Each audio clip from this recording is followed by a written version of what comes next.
அண்ணன் செங்கோட்டையன் அண்ணன் வந்து அந்த விசில் வச்சு ஒன்று சொன்னாங்க. அந்த விசில் வந்து சக்சஸ் மீட் வந்து நேற்று நடத்தினாங்க. அதில் வந்து செங்கோட்டையன் என்ன சொன்னாங்கன்னா, அந்த மாதிரி வந்து வயசானவங்க கிட்ட போய் விசில் அடிக்காதீங்க, தூங்கிட்டு இருக்கவங்க போய் விசில் அடிக்காதீங்க, ஓட்டு போறவங்க கூட போடாம போயிருவாங்க அப்படின்னு வந்து செங்கோட்டையன் அண்ணன் வந்து சொன்னாங்க. இது ஆல்ரெடி இந்த விசில்ஸ் என்ன சொன்ன அன்னைக்கு நானும் இதை தான் சொன்னேன். பப்ளிக்கை போய் டிஸ்டர்பன்ஸ் பண்ற மாதிரி போய் நீங்க விசில் அடிச்சிட்டு இருந்தீங்கன்னா அண்ணனுக்காண்டி ஓட்டு போறவங்க கூட வந்து ஓட்டு போடாம போயிருவாங்க. சொல்ல கேட்காம அவங்க ஒரு வார்த்தை சொல்லுவாங்க, விசில் அடிக்காதப்பான்னு சொல்லுவாங்க பப்ளிக்ல. அவங்க சொல்லி அடிக்கும் போது கொஞ்சம் கடுப்பாகும். அதுக்கப்புறம் போடுறவங்க கூட ஓட்டு போடாம போயிருவாங்க. இதைத்தான் வந்து செங்கோட்டையன் அண்ணன் சொல்லியிருக்காங்க. சரிங்களா? என்ன சொல்லியிருக்காங்கன்னா, இந்த மாதிரி வந்து வயசானவங்க முன்னாடி போய் விசில் அடிக்காதீங்க, அது மாதிரி தூங்கிட்டு இருக்கவங்கிட்ட போய் வந்து விசில் அடிச்சு காமிச்சிட்டு இருக்காதீங்க, டிஸ்டர்பன்ஸ் பண்ணாதீங்க, ஓட்டு போடுறவங்க கூட போடாம போயிருவாங்க அப்படின்னு சொல்லிட்டு அண்ணன் செங்கோட்டையன் அண்ணன் சொல்லியிருக்காங்க. இதை கண்டிப்பா எல்லாருமே ஃபாலோ பண்ணுங்க.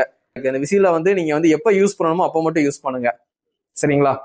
அடிக்கடி வந்து அந்த விசில ஊதி ஊதி பப்ளிக் டிஸ்டர்பன்ஸ் பண்ணி வர ஓட்டும் வரவிடாம பண்ணிடாதீங்க. அதை மட்டும் கொஞ்சம் பாத்துக்கோங்க.